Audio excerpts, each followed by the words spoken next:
Welcome, everyone. Thank you for joining us for our first Careers in Context virtual career chat. Today's session will be focusing on the day in the life.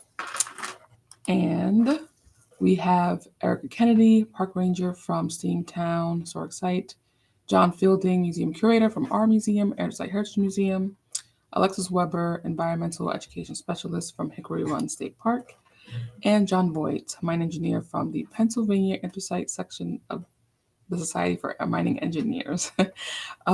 We did have a librarian. She's under the weather, so she can't make it tonight, but she will be at the next session. So come down with your questions. And we are going to hear all of our presenters speak, and then we'll have Q&A at the end. Alrighty. All right. So, Erica, would you like to get us started? Hi, can you guys see me? Not sure. Can't see myself anyway. Hi, my name is Erica Kennedy, and as Nicole said, I am a park ranger at Steamtown National Historic Site, which is located in downtown Scranton, Pennsylvania. I do have a few slides to show you to tell you a little bit about the day in the life of a park ranger. So I'm going to get that up and running now. All right. So this is actually my second career. My first career, I was a teacher, and I lived and worked in Minnesota. I got a bachelor's degree in social studies, secondary education, a teaching licensure for 512, a master's degree in experiential education, and then I was a teacher for 21 years in Minnesota before I decided that I needed to do something a little different with my life. I knew I wasn't going to be able to stick it out until retirement age. So during my time as a teacher, I taught at a middle school for 19 of those 21 years. I taught 8th grade, ancient civilizations, and 7th grade, U.S. history. The last 10 years of my career was as a history teacher, and it's kind of started to get a little like, thinking that maybe I wanted to do something different. So I started traveling a lot and going to a lot of MPS sites. And that's what gave me the idea to switch careers.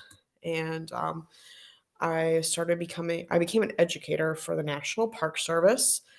My first gig was at Grand Teton National Park in Wyoming. So that's a very beautiful part of the country. It's just 20 miles south of Yellowstone National Park, part of that same ecosystem. Loved it there, but very expensive to live. So then we moved to Virginia, and I was in Virginia for 1 year. I did a seasonal gig as an education technician at Shenandoah National Park, and then 6 months at Cedar Creek and Belle Grove National Historic Site, which is a Civil War site. My my last move here was to northeastern Pennsylvania. I now work at Steamtown National Historic Site. So those previous positions I told you about were seasonal. They were 6-month gigs, but this is a permanent position. So that's pretty good for me and also for my family. So, all right. So, not sure how many of you are familiar with Steamtown National Historic Site. It is a pretty cool place. It celebrates the Industrial Revolution in the United States, and we're really known for our collection of steam locomotives. As you can see from the aerial footage, we have rebuilt or recreated a roundhouse that sat on the site. We are at the site of the historic DL&W Railroad. That stands for the Delaware, Lackawanna, and Western Railroad.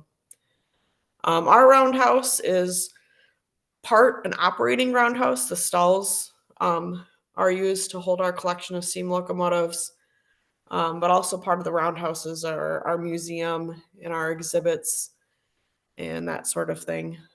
We're a very unique park. Because we are celebrating industry, we are honoring the workers that were part of that industrial revolution, but we're also, of course, known for some really big artifacts, some steam locomotives, all of which are about 100 years old. We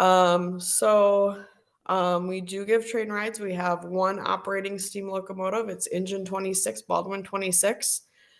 Um, and so a lot of people do come to our site in spring, summer, and fall to go on one of those short train rides or a longer excursion.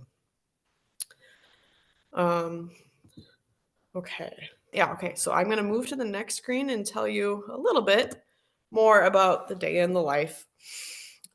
Basically, I'm part of the interpretation team. I'm part of the crew that works with visitors and helps them understand what makes our site unique and what's important and valuable about the artifacts and the historic area that our site sits.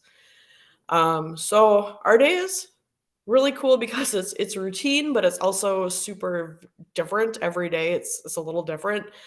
So we always have a morning briefing, and that's when we talk about what's happening the day, what's on the schedule, what's going on, what we can expect. We talk about safety, we talk about the weather, anything that we might need to be looking out for to keep our visitors and ourselves safe. Then we go around with our keys and we open up the complex. Obviously, at the end of the day, we have to close the complex to keep it safe and protect our artifacts. In between the opening and close, though, we have a daily schedule that varies. And that's probably my favorite part of the job because every day it's something different. And on the next slide, I'm going to tell you a little bit about what might be on that daily schedule. One thing about our job is we are there before the park opens and after it closes. So our schedule in the winter is 8:30 to 5 because the park opens at 9:30 and closes at 4. In the summer, the park opens at 9 and closes at 5. So we're there from 8:30 to 5:30. So it can be a long day.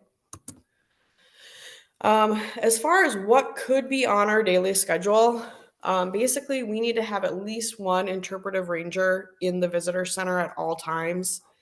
And currently our visitor center is closed, so we have an information kiosk where we are to greet visitors. So we have to have someone in there at all times to greet visitors, pass out brochures, make sure that they know what types of things are available for them to see and do that day.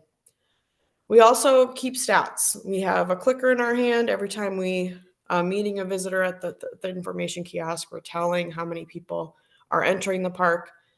This results in a daily stats and monthly stats. Twice a day, we give tours of the locomotive shop. So that is a behind the scenes look at what we do to repair and restore our collection of steam locomotives.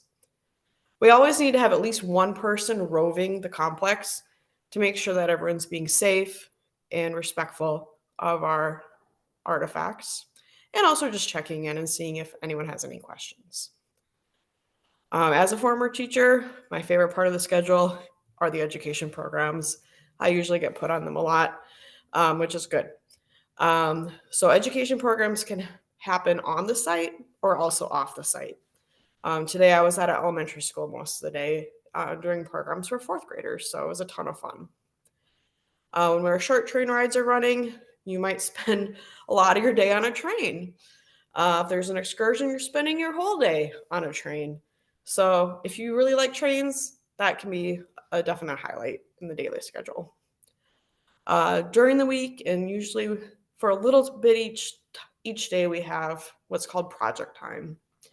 And as the name implies, that's our time to work on whatever project we're working on. With less visitors in the park in the winter, we have a pretty heavy list of winter projects that we're working on. We usually have less project time in the busy months, but some of the stuff we get to do research. We get to work with our curator. We get to dig up in the archives. It's a lot of fun finding great stuff, great information, And of course, we're going to use the information that we find to develop programs or put out social media posts. So we're doing something with that information to inform our visitors. We also have something called collateral duties. We have I'd say about 12 different collateral duties that need to get done in the park. And then we're responsible for about 2 or 3 of them. Because I have a background in education, a lot of my collateral duties revolve around scheduling education programs, keeping track of our passes for that we give out to the 4th graders. But there's other rangers that are in charge of organizing the volunteers, purchasing supplies we might need, resource management. So we do have a ranger that collects data on the temperature and such in the History Museum, keeping up with the inventory. So we have a lot of different things that need to happen. We all kind of pitch in, and our collateral duties do shift, but a lot of times they do. We do get assigned a collateral duty based on some of our strengths or some of our passions, some of the things we enjoy doing. All right, and that's actually where I want to stop today. And then the rest of the slides I was kind of hoping to go over next week, go a little bit more in depth, because there's 433 sites within the National Park Service. Steamtown is just one of them. There's a lot of different career options and that's kind of what I wanted to maybe talk a little bit more about next week. John Fielding, our curator, is next. I want to share your screen, John. Let me know if you have trouble with the video. Well, the video afterward. Yeah, I'll do the talk first and then I'll have the video later. Yeah, thank you, Nicole. Yeah, I'm John Fielding. I'm the curator here at the Anthracite Heritage Museum. And just going over a little bit of my background. So I started here as an intern in 2001. And so I've been here for 24 years. I was an intern while I was in college. It was my senior year in college. And I worked various jobs at the museum and at Eckley Miners Village. And eventually in 2004, I became the curator here full time and also the curator at Eckley Miners Village.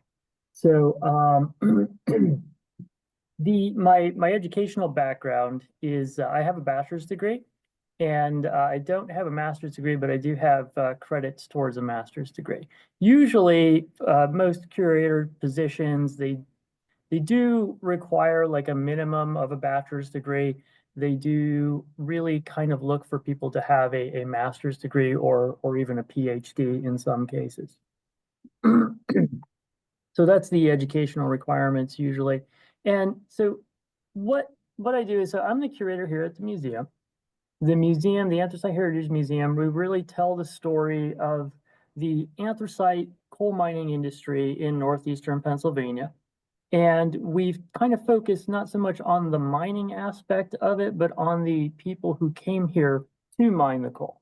So we talk about the various migrants from different regions of the country, as well as immigrants from other countries who came here to mine the coal over a period of about 150 years. So our exhibit hall is rather large, and it's actually 20,000 square feet. And so it's a lot of space for us to interpret our region's history. And one of the things that I guess on a daily basis, one of the things that I do, one of the first things that I do is after I get into the museum, I go through the museum's exhibit hall every day, and I do check the temperature and humidity to make sure that everything is kind of all right for the artifacts. If we have too high temperature, too low, it could damage the artifacts. If the humidity in the exhibit hall is too high or too low, it could also damage the artifacts that way. So it's my job, part of my job, to care for everything that comes into this museum that is a historical artifact. And I guess on a daily basis, what I do is really kind of seasonal. So every day it's something new, but it also depends upon the seasons. So now in the wintertime, we're closed to the public. So January and February, we're closed to the general public. And that gives me a lot of time to focus on getting the exhibit hall and the artifacts cleaned. So at the museum here, the Anthracite Heritage Museum, and then at Eckley Miners Village, usually what I do January, February is I go into the exhibit hall and I do have volunteers who help me. And if anybody watching this wants to volunteer at the museum, we always welcome that. And so I go in and sometimes, as I said, I have volunteers or interns who help, and they help me clean the artifacts. It's not a deep cleaning, it's more of just a basic maintenance cleaning. So we get the surface dust off, kind of make things look pretty for when we open up in the fall or in the spring. So March 1st, we usually open up every year to the general public, and everything's nice and clean for them. And one of the reasons why we do that is because I have to care for the artifacts. When somebody donates something to the museum, then they expect us and we expect us to kind of keep it in that same condition. So that's part of our cleaning program. The other things that I do, like this time of year, I kind of focus a lot on doing research for potential exhibits. So I also, in my downtime and when I'm not cleaning, I do a lot of research, reading materials, kind of come up with different ideas for exhibits. And in the summertime, we usually get a few interns. So the exhibit ideas I have now, they can work on those exhibits and learn how to do exhibits during their internship. So I have the ideas now, and then they help those exhibit ideas come to fruition in the summertime. So switching over in a couple months, we will be moving into our school tour season. So both Eckley and the Anthracite Heritage Museum will be doing that. And I help with the school tours. So I will help gather the necessary tour guides. I'll help with sometimes giving tours. And because a lot of times we get a lot of school groups in a day, and it is all hands on deck here. So I'll help give the school tours along with the volunteers and Nicole. And so then there's also scheduling the school tours, and we also share school tours with the Lackawanna Coal Mine Tour, which is directly below us. So there's coordinating with that. So sometimes I find myself doing that a lot. And then in the summertime, things kind of slow down as the schools kind of, as well, the schools let out for the summer, things kind of slow down. It becomes our tourist season. And for me, it slows down, but for other people, it's full speed ahead. But that kind of the summer season, I usually have an intern or two to help me.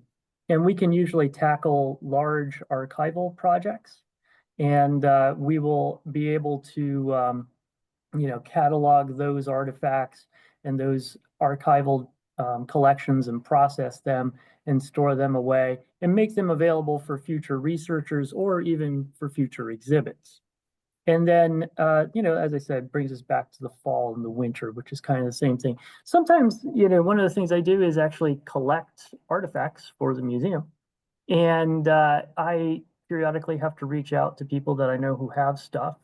So, and then I think we should have it for the museum. So donors, in that case, will either donate things to us, or sometimes they don't want to donate it right away. They'll loan it to us. So I fill out a lot of paperwork, legal paperwork regarding loans and donations, just to keep track of pretty much everything that comes and goes from the museum in terms of historical artifacts. And the it's interesting because sometimes, when I'm dealing with donors, they're not always local. So some of the donors are out of state, and they will it does require me to travel. So recently I just traveled to Rhode Island to get an artifact and bring it back. So so when I get an artifact, eventually, hopefully it goes on exhibit. So I'm going to show a brief video about the process of putting an artifact on exhibit. Hello, my name is John Fielding, and I'm the curator here at the Anthracite Heritage Museum. I'm standing in the museum's exhibit hall, and you can see behind me there are some exhibits. We have some artifacts on display, and I'm going to talk about the process of putting those artifacts out on exhibit. Hi, I'm now in the museum's library. The library at the Anthracite Heritage Museum contains around 18,000 books and periodicals, and I use these materials to help me do research to establish exhibit themes and historical content for our exhibits. And within them, I come up with a script for each museum exhibit. And within that script, I then have to determine what artifacts I would need to help me further tell the story. So now I'm in the museum's artifact storage area. 90% of the museum's artifacts are in storage. Only 10% of them are on exhibit. We have roughly 21,000 artifacts in the museum's collection. So items that are in storage, they will get pulled for exhibit when we need them. And by doing research, that helps me kind of write a script for an exhibit. The script is, tells me the historical context and the contents of the exhibit. The contents would be the artifacts. Some of the tools that I use for documenting artifacts and caring for artifacts while they're in storage and while they're on exhibit are located right here. So I have a ruler, there's a cleaning rag, wear the white gloves so that the oils on my hands don't damage the artifacts. Have a magnifying glass. We have different paintbrushes here.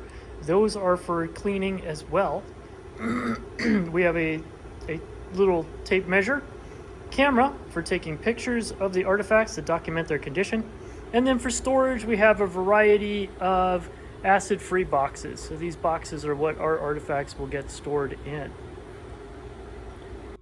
So now I'm in my office and I'm using a program that's called Argus. Argus is a computer program that I use for keeping track of our artifacts that are in storage and on exhibit. One of the artifacts that we have on exhibit is this lace loom. It is AC 8511.1. And it was one of the first lace looms used by the company Scranton Lace. So all I have to do to track it is kind of search for it, just like an internet search, or type it into a search bar. It'll pop up. I can click on this. It should pop up, and it'll tell me different things about the item.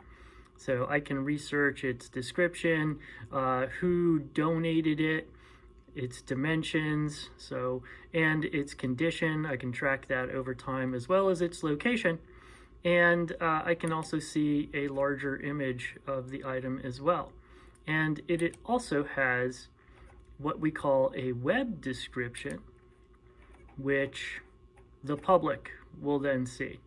And the web description in this case is also our label that we have that's on exhibit. So once I draft the label, it'll also go into this program, and the artifact itself will then go out on exhibit with the photograph of the artifact so that I can track its condition over time. And then the next step is to actually draft the label and put it with the art. Here is the lace loom that I just showed you. It is on exhibit at the Anthracite Heritage Museum in its main gallery in our textile section. This Nottingham lace loom, you can see, was actually carefully reconstructed, and we actually had volunteers come in from Scranton Lace to rethread this machine. As you can see, the threads are pretty much well intact. one of the things that I also have to do is construct and design the exhibit. So we had to make it look as realistic as possible, like it was originally in the Scranton Lace Company. So we do have these guards here. These guards were installed. We do have the supporting posts up. They all had to be reconstructed. Everything had to be put back pretty much to its original shape and form.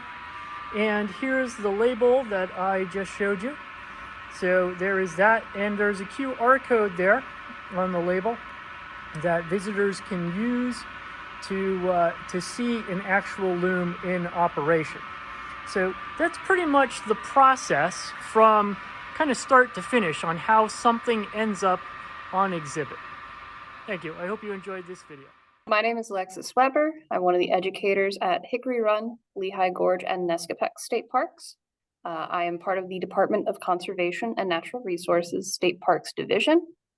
DCNR also covers state forests, and we have our outdoor recreation as well. So what I do for our parks is very similar to what Erica does, in that I am very public facing, very interactive and education-based with public experiences in our parks. Because of that, my days are very, very different depending on what is requested and kind of the time of year that we're in as well. So a lot of what I'm doing is revolving around doing programs. Our programs may be outdoor recreation, it may be natural history, it may be some kind of other type of history, local history. We may go for a hike, we may go to a school, we may go do all sorts of things. If I'm not presenting a program for a certain day, I'm probably preparing for one. So we do a lot of planning and prep and scheduling, trying to bounce around all these different groups that we have requesting stuff. Like I said, we work with a lot of schools, we work with a lot of scout groups, personal, like private groups, like churches and such. Let's see, we also have our volunteers that we work with. So it's a whole lot of coordination amongst all these different places we need to be. In Pennsylvania, we have 124 state parks currently, and hopefully we'll soon have a couple more. But because of that, they're all very, very different. And even just we have three fairly large parks in our little grouping here. Hickory Run itself is almost 16,000 acres, which is a lot of land. Nescopeck and Lehigh Gorge, about 7,000 and 9,000. Yeah, three different parks that I work out of, and they're all very, very different. So depending on where I'm at for the day as well, I could be doing something vastly different. We do work with a lot of different groups, as I mentioned. We have local groups that we work with. We have our volunteers. We have Pennsylvania Outdoor Corps, which is our youth kind of work program, very similar to the CCC, Civilian Conservation Corps, and that they're doing work in the parks. And so we're coordinating all those groups and doing programs for them. We get a lot of scouts. I've got a scout group coming next week, and we're going to plan out a trip and give them the skills to figure out how to go on a hike, because that's something they've never really done before. I also do a lot of professional development type stuff. So we offer workshops for teachers and educators, both formal and non-formal. We also go to a lot of trainings, whether it's virtual, whether it's in person. A lot of what we do as far as educator training is very hands-on. So last year I went and learned how to burn for charcoal. So we stayed overnight and had a charcoal burn going the whole time. So that's pretty cool as well. I may be doing admin stuff with our social media, trying to get people to the park, getting them to realize that, hey, we're actually doing stuff here. You can come visit, it's free. That can be a lot of challenge. So having a social media presence is very important. We do a lot of marketing of our programs. We do a lot of outreach as well. We've got schools in the area that don't realize we can come to their school, or we can do a virtual program, or they can come visit us. And again, most of what we do is free as far as programming. That's kind of one of the nice things about being a state organization, is that we don't have to charge for these opportunities for folks. We also write out a lot of grants and funding requests. So I have all sorts of props furs, for example, aerial photos. I might have digital probes that we use with our iPads. I might have journals that I provide, or I might even have a bear skull, you know? All of those things are going to cost money. And so we do need to do all of the requesting and whatnot and managing of those funds too. We have a lot of events that we do. So again, a lot of planning, a lot of prep, a lot of coordination amongst our staff and our volunteers and partner groups as well. We just had our Winterfest at Nescopec, and we estimated about 300 to 400 people for that, all in one 11 to 3. So that was pretty intense. Back in December, we had our winter solstice light hike where we put luminaries around our lake here. It's a fairly small lake. The trail itself, about a mile, half a mile to a mile.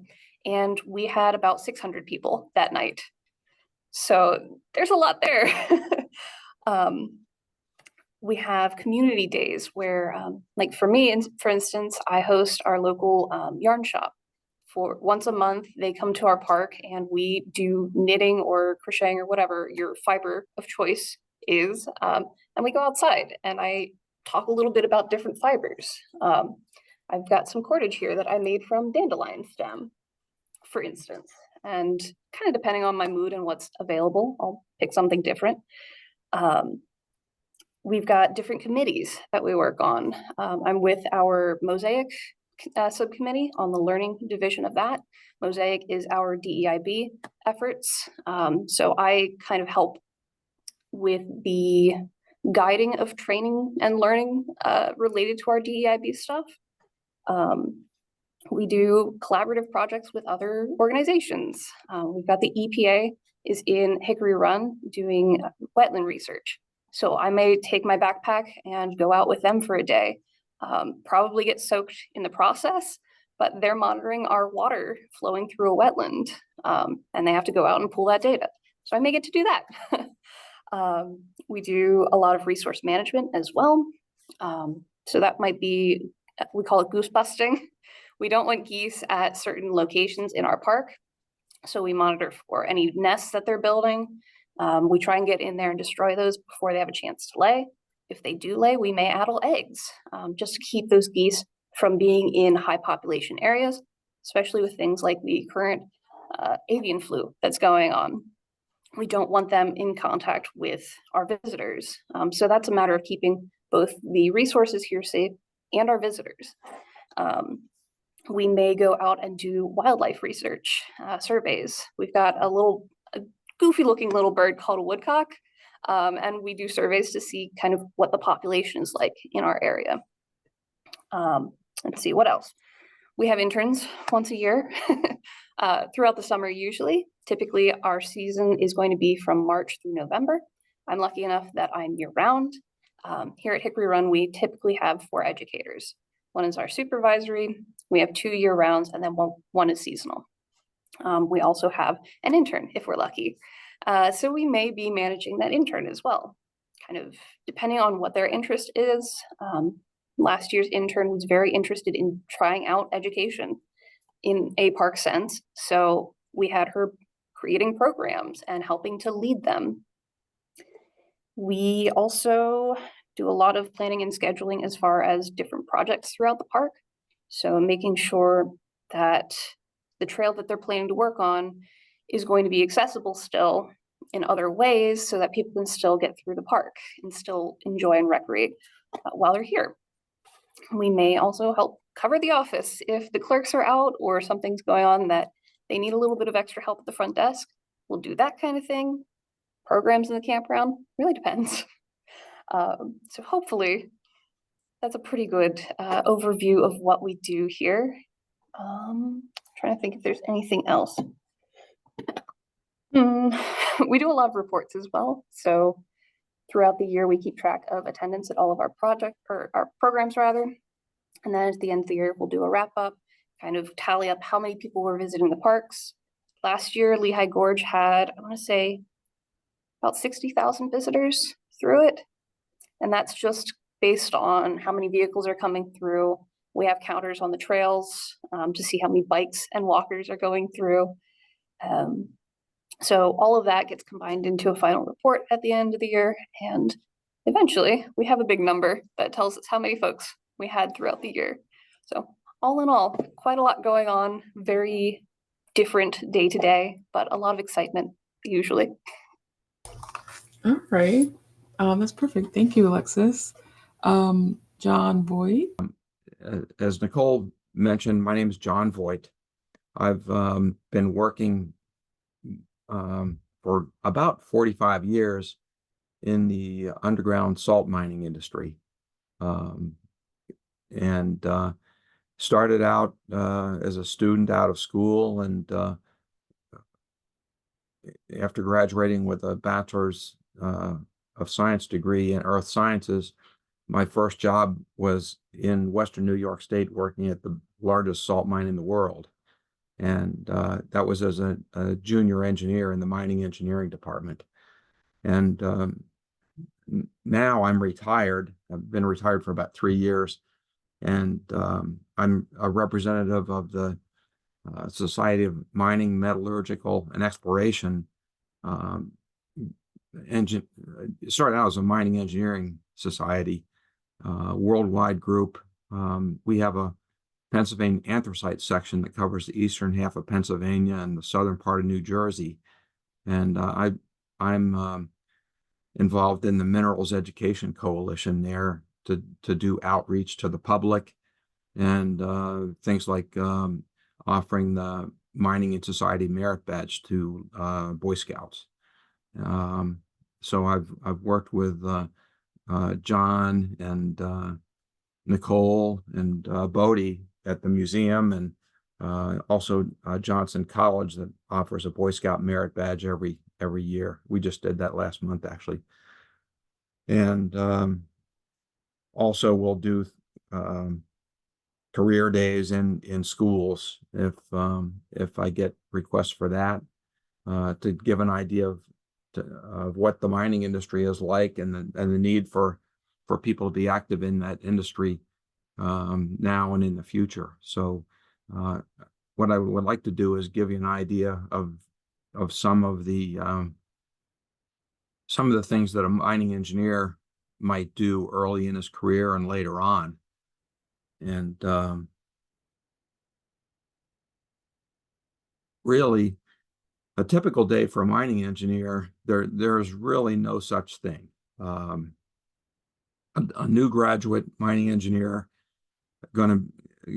who's beginning his or her career at either a surface or underground mine, they'll tend to spend most of their time under a direct supervision of senior engineers, senior staffers, to learn surveying, mapping, mine production operations that would include drilling, hauling, blasting, that sort of thing, mine design, mine ventilation, dust control, predominantly on surface operations like open pit or surface mines. The dust control would come into play because you'd need environmental protection permits for any dust control that leaves the site or dust that leaves the site. Safety procedures is extraordinarily important to learn, understand the regulations behind it, and how to stay safe on the job. And occasionally, you as a beginning engineer, junior engineer, you would also be sitting in on daily meetings that would include the mine production plans for the day, other different projects that were underway that would involve engineering help or assistance, and weekly planning meetings so you have an idea of what's going to be going on this week to get ready for the following week. Computers and cell phones are really becoming more and more important for anyone on a mine site like that, but particularly for mining engineers, working with communications and being able to complete many of the tasks where you use computers for design and monitoring of all the systems. And a lot of these different tasks and where they would take place, it depends on whether you would be at a small mine or a large mine. If you're on a surface operation, you're going to be outside a good portion of the time. So you'd be maybe hot in the summer, cold in the winter. Depends on where you are. You could be at a limestone mine in Pennsylvania, or you could be at a copper mine in Arizona, or one of the colder states. And the scale of the size of the operation determines the equipment sizes that you're going to be around during the mining process, and it also influences the number of engineers, for example, that might be on site at a given mine. The smaller mines may only have one or two mining engineers. So those engineers at a small site, they get involved in all aspects of mining, both the daily production, the safety aspects of it, also the mine permitting for state permits that allow mining operation to take place and produce products.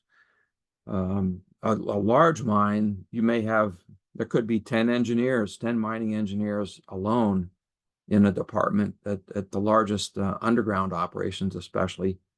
And they would have specialists on the staff that one might be a ventilation specialist, one might be a rock mechanics or mine design specialist.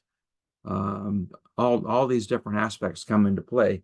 And for someone that is just beginning their career, it might be their advantage to start at a smaller operation where they're exposed to all sorts of things. And they can get a feel for which parts of mining they're really interested in, and what they might like to do more of.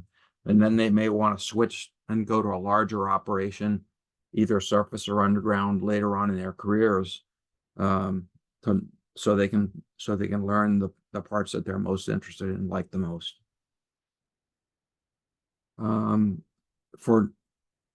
This might be jumping ahead a little bit, but for the mining engineers that have been more veterans and been in the mining business for 10 or 20 years, they're the ones that are going to be teaching and mentoring the younger mining engineers or geologists or staff that they have. And often these more experienced mining engineers, they've become specialists in geology, mineral processing, mine ventilation, mine design, blasting, geophysics, mine safety, hydrogeology, reclamation, robotics and artificial intelligence, geochemistry, and other related subjects like finance and mine management. And these experienced mining engineers or managers, they're going to be the ones that set the highest standards for safety, and they lead the whole team by example. And it's not uncommon at all that folks with that much experience, they're responsible for, say, several mines for the same company that they're working for. And at that point in their careers, they can follow and move to where they are getting to be challenged by the things that they like the most. So what's a typical day like for a mining engineer? In a nutshell, they may be working in the engineering office. They could be in the mine, making ventilation measurements or adjustments. They could be out in the field doing monitoring of groundwater or subsidence, taking measurements of things like that. And when I mention monitoring measurements, that's one of the areas that's changed over the past 10 years drastically. They use more digital and remote monitoring devices that can do 24/7 measurements in great detail of these different aspects of the mine. And they can all be fed into like a central control room that monitors all these aspects and positions of equipment and all sorts of things like that. And it's all shown in screens in the central control room for a mine that shows the position and status of all the equipment, all the people, the ventilation, the structural stability of the high walls or the roof of the mine, Everything is kind of computerized like that. So for the future mining engineers that are going to be going to school and learning all this stuff, those underground artificial networks and data collection things, that's going to be a central a nerve center for a mine, and it's going to make the mine safer and more productive when all these things are employed. One of the things that the students or young engineers also will be doing is taking and teaching mandatory safety classes, and on occasion they might be accompanying a mine safety and health administration mine inspector through the mine on a quarterly inspection or special inspection, where they'll learn the regulations, and they'll learn what the inspectors are looking for and how to keep the miners safe. And if they are lucky, they'll get a chance to participate in meetings from organizations like the Society of Mining Engineers, and our anthracite section does. They also have organizations for geophysicists, petroleum engineers, geologists, you name it. There are a lot of professional organizations that can help somebody learn their way on a career like this. And the people in their profession will help them get better at it, and the contacts that they make can be important throughout one's career.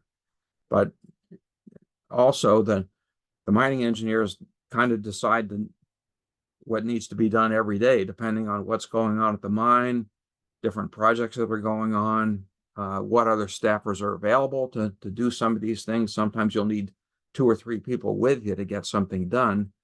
And you've got to figure out the best way to do it over time, and get the people on your staff that are best at stuff to help do the things that they're best at, and make the whole team work more effectively.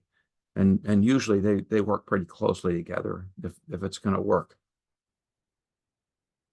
And just to give everybody an idea of the importance of the mining industry now and in the future, the U.S. Geological Survey has a list of the 50 mineral commodities that are critical to the United States economy and national security. I've listed a couple of them on the slide here: aluminum, antimony, chromium, cobalt, germanium, lithium, rare earths, nickel, tungsten, and zinc. And the one in the photograph, I cannot tell whether that is a solar salt operation, but it could also be a lithium operation. It could be a potash operation, where they're evaporating probably seawater in there, and they're harvesting the crystals from the bottom of those ponds on there. And lithium is one of the metals that is a key to being able to store energy. So if you have windmills and solar produced energy, it only produces energy at certain times of the day, when the sun's shining bright and when the wind's blowing strong. So we need to be able to store that power and let people use it when they need it, maybe at night, in the coldest nights when they have to heat their houses. And lithium is one of the battery minerals, and there are other ones on here too that are critical for that. Gives you an idea of the massive growth in need for some of these minerals like this. So as a lot of people in the mining industry are going to be retiring, they're over age 50, they're going to be retiring soon. It's going to create a lot of opportunities for new people going into this as careers. And the last slide I have for part 1 today is this slide gives you an idea of the minerals, metals, and fuels that each person in the United States over their lifetime is going to use. And we're talking about over 30 tons of cement, about 5 and almost 6 tons of clays. I believe that works out to about 1,000 tons of coal per person, almost half a ton of bauxite for aluminum, and goes right down the list. Lithium, lead, iron, silver, stone, sand, and gravel's huge. And in Pennsylvania, there are a lot of aggregates like limestone and other hard rocks, stone, sand, and gravel that are basically industrial minerals or aggregates. But every state usually produces a number of those themselves.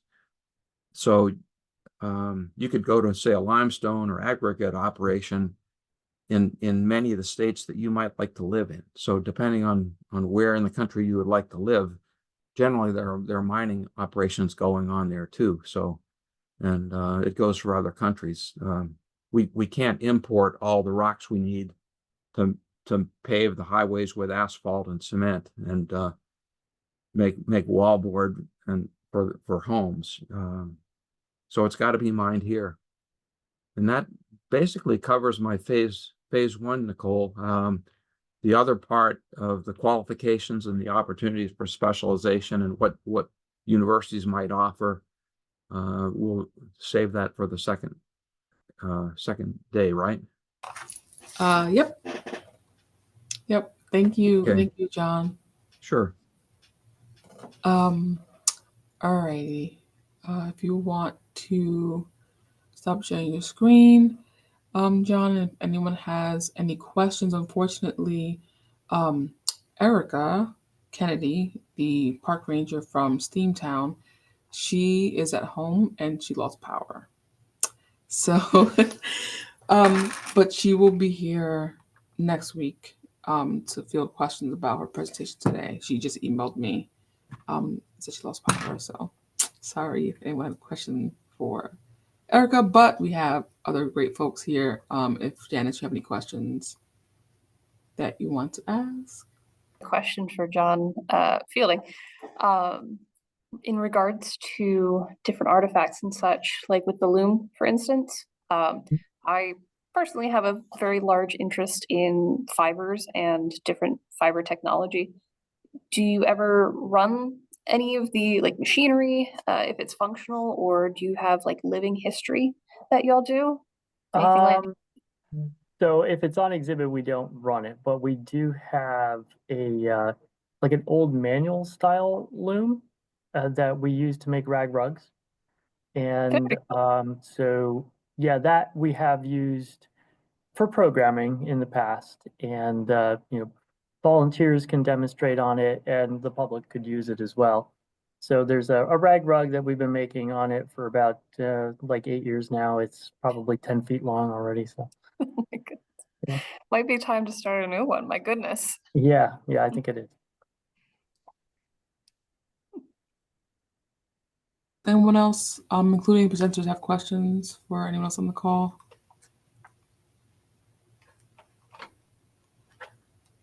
All right. Well, thank you everyone for participating.